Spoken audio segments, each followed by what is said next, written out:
주린이들의 멘탈 강화 방송 돈다방 미쓰리 4월 25일 화요일 방송 시작하겠습니다.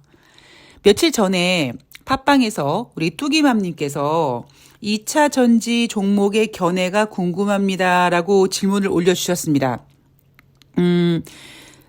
제가 뚜기맘님께서 찰떡처럼 질문을 해주셨는데 제가 살짝 개떡처럼 답변해 드린 부분이 있습니다.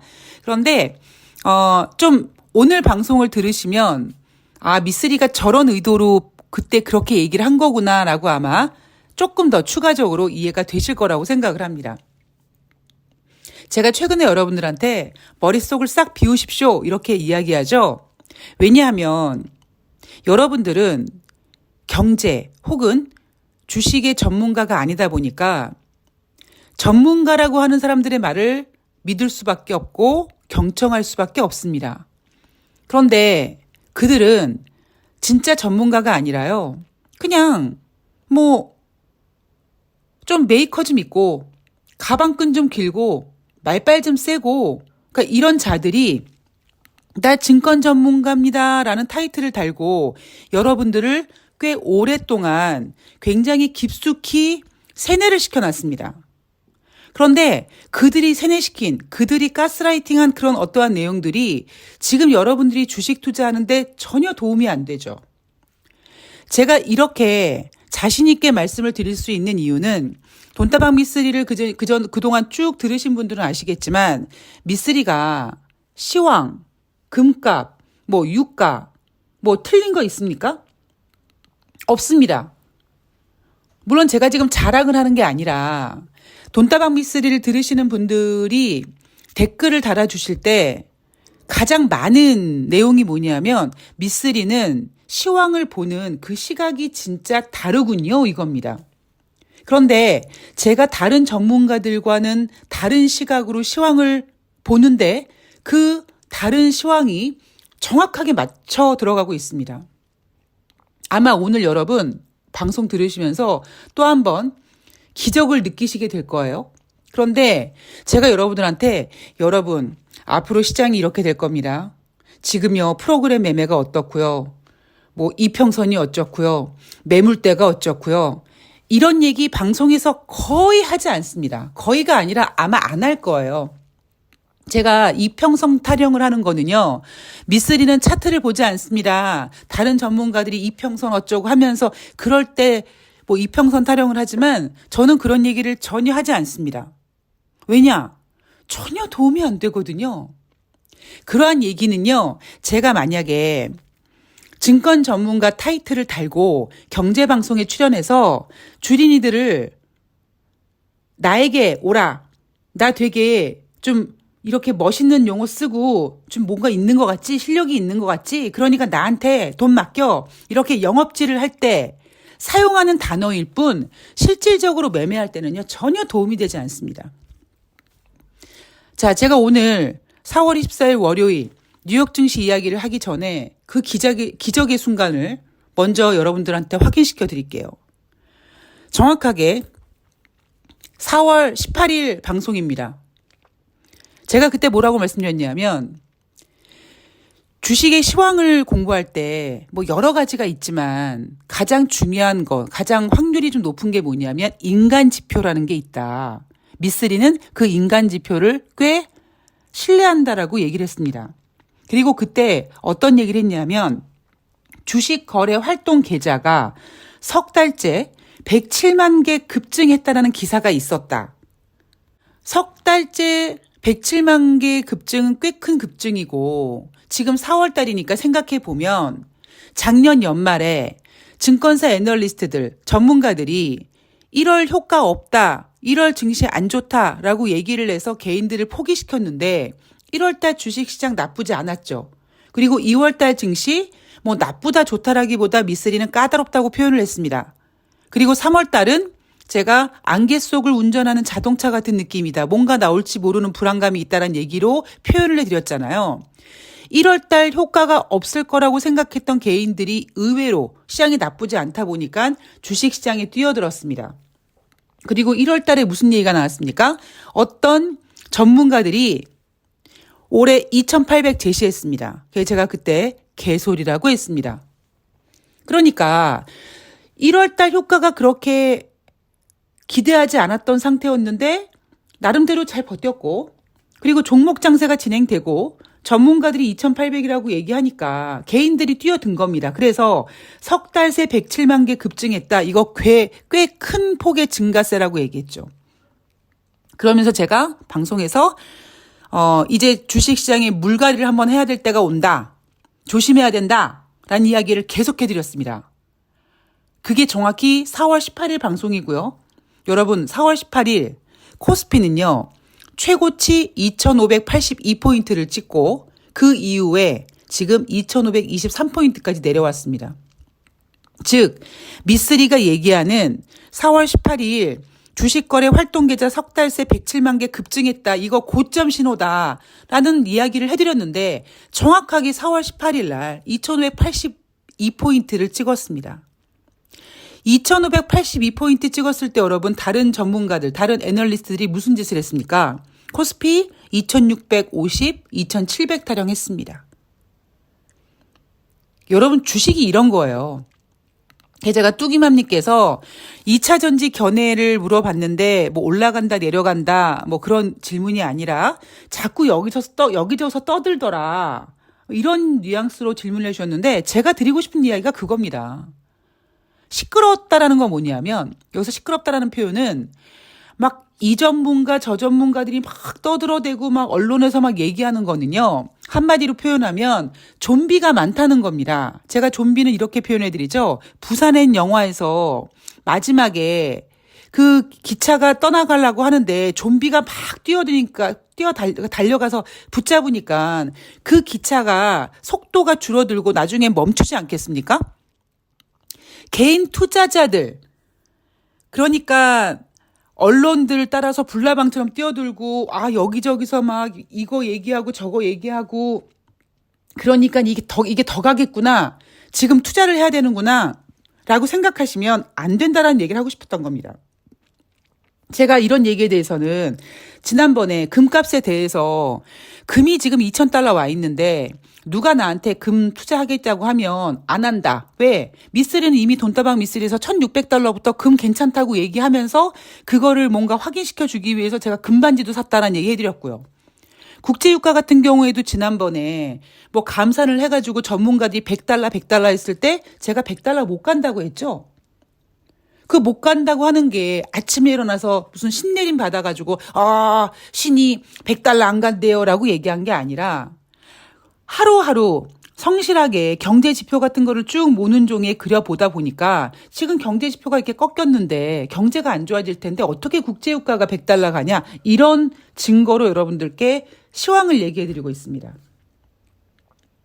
그리고 어제 눈에 띄었던 기사가 뭐냐면 대형 증권사들이 신용 공여 한도 바닥이라면서 신용융자 대용 비용을 조정한다 뭐 이런 얘기 나오고 있습니다. 진짜 그러니까 저는 주식시장에서요. 그러니까 주식시장뿐만 아니라 어떠한 뭐 금융상품이든 어떠한 상품이든지 그냥 인간이 만들어 놓은 돈에 마치 피라미드처럼 돈 버는 사람은 딱 피라미드 끝에 한정되어 있고요. 나머지는 그냥 다 들러리입니다. 제가 이런 얘기 해드리잖아요. 100명이 주식하면 99명이 한 명을 먹여 살리는 게 주식이라고요. 그러면 그 99명은 뭐 하겠습니까? 물론 그 99명도 나름대로 서로 서열을 만들어 놨어요. 고수 밑에 뭐 중수가 있고 중수 밑에 하수가 있고 하수에는 증권 전문가가 자기 회원들한테 미리 종목 쭉 뿌리고 방송에서 나가서 다른 개인들 사게끔 만들어가지고 자기 회원들 팔게 만들고 뭐 그런 어떤 시스템들이 있는 겁니다. 대형 증권사들이 신용공여 한도 바닥났다. 이거를 왜 지금 와서 얘기합니까? 주식시장 빠지니까 얘기하잖아요. 주식시장이 좋으면 이런 얘기 안 하죠.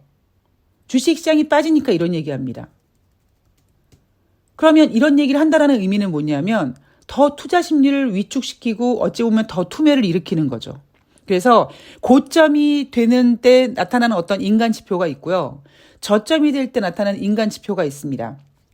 자, 대형 증권사들이 신용 공여 한도 바닥이라면서 신용 융자 비율을 조절했다. 그러면 예를 들면 제가 지금 정확히 증권사 신용 비율이 얼마인지 모르겠습니다만 뭐 기존에 신용융자 비율 뭐 120이었는데 140으로 올렸다.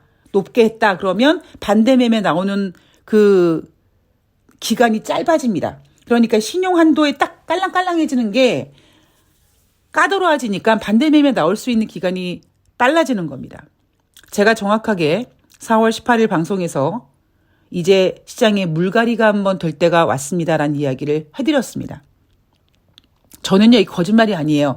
빼도 박도 못하잖아요. 지금 쭉 방송에 올라와 있잖아요.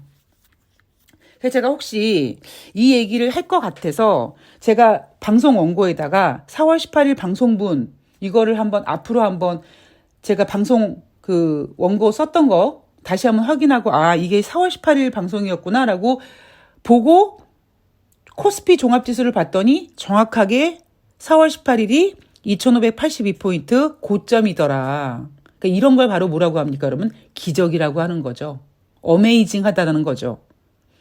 제가 이렇게 얘기할 때 여러분들한테 뭐 프로그램 매매가 어쩌니 이런 얘기 안 하잖아요. 기업 실적이 뭐 이번에 뭐였는데 전분기가 어쩌고 이런 얘기 안 하잖아요. 그런 얘기는 왜 합니까? 그런 얘기는 누가 합니까? 개인들, 죄송합니다. 이런 표현 너무 좀 거친데요. 개인들 등쳐먹기 위해서 나 실력 없는데 이런 얘기하면 개인들이 되게 있어 보인다고 인정해 주니까 그럼 돈을 맡기니까 그러니까 하는 거예요. 자, 제 질문과 제가 드리고 싶은 이야기와 여러분들이 궁금해하는 부분이 조금 좀 그리고 우리 뚜기맘님의 오해가 조금 풀렸으면 좋겠습니다. 그리고 제가 오해를 했다면 좀 죄송하다고 말씀을 드리고 싶고요. 자, 4월 24일 월요일 뉴욕 증시는요. 혼조세로 마감을 했습니다. 다우지수가 0.20 상승, S&P 500이 0.09 상승, 나스닥이 0.29 하락했습니다. 대형 빅테크 기업들의 실적을 앞두고 혼조세로 끝났다. 자, 지금 어닝 시즌이죠. 25일은 알파벳과 마이크로소프트, 26일은 메타, 27일은 아마존과 인텔. 제가 어제 새날 방송에서 24일 월요일 샌프란시스코 쪽에 있는 메타 기업 전 직원 출근하지 말라고 했다고 하더라 이런 얘기 해드렸습니다. 그 이유는 구조조정을 하는데 구조조정 당하지 않은 사람들도 출근을 하지 말라 그랬다. 얘네들 지금 상황이 별로 좋지 않구나라는 이야기를 어제 새날에서 살짝 해드렸고요. 그리고 21일까지 S&P 500 지수에 상장된 기업들 중에서 지금 88개 기업의 실적이 발표됐는데 1분기 이익이 지난해 같은 기간보다 6.2% 감소했다고 합니다. 자, 여러분 잘 들어보세요. 주식은요, 경제는 시황은 멀리 봐야 되고 종목은 깊게 매매해야 된다고. 시황은 만원경을 보고 바라보고 종목은 현미경을 보고 매매를 해야 된다라고 제가 말씀을 드리지 않습니까? 그런데 경제지표 같은 경우도요. 여러분들이 속지 않기 위해서 잘 보셔야 돼요. 1분기 이익은 전분기 대비가 아니에요. 작년 같은 기간보다입니다. 그러니까 지금 2023년 1분기 어닝 시즌이잖아요. 그런데 지금 88개 기업이 실적을 발표했는데 1분기 이익은 2022년 4분기 대비가 아니라 2022년 1분기 대비 6.2% 감소했다고 합니다. 이거는요, 2020년 2분기 31.6% 감소한 이후에 최대폭이라고 하죠. 그럼 우리가 2022년 1분기가 어땠는지 생각해 봐야 됩니다. 2022년 1분기. 백신을 맞고, 그리고 경제가 재개되고, 그래서 좋아질 거다라는 기대가 있었고요. 물론 백신을 막 맞긴 하지만 아직까지 경제가 어느 정도 제재를 당하는, 대한민국 같은 경우엔 마스크를 그냥 일상적으로 쓰고 다녀야 됐던 때입니다. 근데 저는 코로나를 약간 제껴놓고 하고 싶은 얘기가 뭐냐면, 2022년 1분기면 2022년 1월, 2월, 3월이거든요. 그런데 그때까지 미국은 작년 1월 달에는 금리를 동결했고요. 작년 3월 달에는 금리를 25bp 인상했습니다. 작년 1월 달에 제롬 파월 연준 의장이 금리를 동결하면서 인플레이션이 나타나고 있지만 일시적이라는 개소리를 했습니다. 그리고 5월 달부터 본격적으로 금리 인상 50bp, 75, 75, 75, 75, 50 이렇게 급격하게 인상을 했죠. 여러분들이 실적 같은 거를 체크하실 때 전분기 대비냐, 전년 동기 대비냐라는 거를 잘 보셔야 되고요. 그때는 어땠지? 그때 경제가 어땠지? 라는 거를 생각하셔야 된다는 겁니다. 자, 그 얘기는 결론부터 말씀드리면 1분기 이익은 6.2% 감소했다고 하는데 어닝 시즌의 첫 번째 스타트를 끊어주는 금융주는 실적이 나쁠래 나쁠 수가 없다. 웬간하면 좋다. 2008년도 금융위기 같은 것만 아니라면 괜찮다. 이번에 3월달 실리콘밸리 뱅크 사태가 있었지만 오히려 대형은행으로 돈이 넘어가는 대형은행들이 오히려 반사이익을 받는 경우도 있었기 때문에 이번에 어닝 시즌 눈높이 낮춰놓은 상태에서 잘 나왔습니다. 그런데 다른 기업들은 금융주에 비교하지 못할 정도로 실적이 부진할 거는 뭐 당연한 일이고요. 그리고 또 하나 우리가 생각해야 될 게 뭐냐면 다음번 2분기, 다음번 3분기, 다음번 4분기 어닝 시즌에서는 이제 연준이 계속 공격적으로 금리 인상을 했던 것들이 기업에 반영이 되기 때문에 실적이 더 부진할 수 있겠구나라는 거를 염두에 두셔야 되고요. 자, 실적이 부진하면 어떻게 포장을 한다? 내년도에 괜찮을 거다. 뭐 이렇게 포장을 하겠죠. 여러분, 경제는요. 주식은 이렇게 미래를 계속 생각해야 되는 겁니다. 지금 단순히 1분기 이익은 전년 같은 기간보다 6.2% 감소했다. 그래서 이 6.2라는 수치에 꽂혀서 2020년 2분기에는 31.6 감소보다 이후에 가장 크다. 뭐 이렇게 생각할 게 아니에요. 그러니까 너무 숫자에 몰입하지 마시고요. 경제는 뭡니까? 흐름입니다. 흐름. 그 흐름인데 그 흐름을 여러분들께서 타시면서 계속 미래지향적으로 계속 앞으로 가셔야 됩니다. 지금 여러분들이 보고 있는 어떤 지표, 어떤 상황은요. 주식시장이 모르는 일입니다. 그러니까 주식시장은 이미 여러분들이 지금 오늘 주식 매매를 하면서 내가 오늘 이게 되게 중요할 것 같아라고 생각하는 그 포인트는 주식시장이 전혀 고려하고 있지 않는 부분입니다. 왜냐하면 주식은 미래로 나가고 있는 녀석이기 때문입니다. 자, 경제지표 이날 발표된 3월달 전미활동지수 마이너스 0.19 2월과 같습니다. 자, 제가 여러분들 가스라이팅 이렇게 해드리죠. 경제지표가 전월과 똑같다라는 건 똑같은 게 아니에요. 부진한 거예요. 왜? 경제는 돈은 계속 앞으로 나가야 되거든요. 돈은 똑딱똑딱 시간 한 초 한 초 지나가면서 그 시간에 대한 가치가 계속 돈에 달라붙기 때문에 경제지표가 전월과 똑같다라는 거는요. 부진한 거다. 경제는 후퇴해도 안 되지만 뒤로 가도 안 되지만 제자리 걸음을 한다는 것도 경제가 좋다라고 얘기할 수 없다.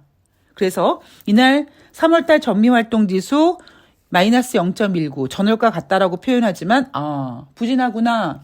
자, 부진할 수밖에 없죠. 왜? 3월달 어땠습니까? 실리콘밸리 뱅크 사태가 터진 달이었습니다.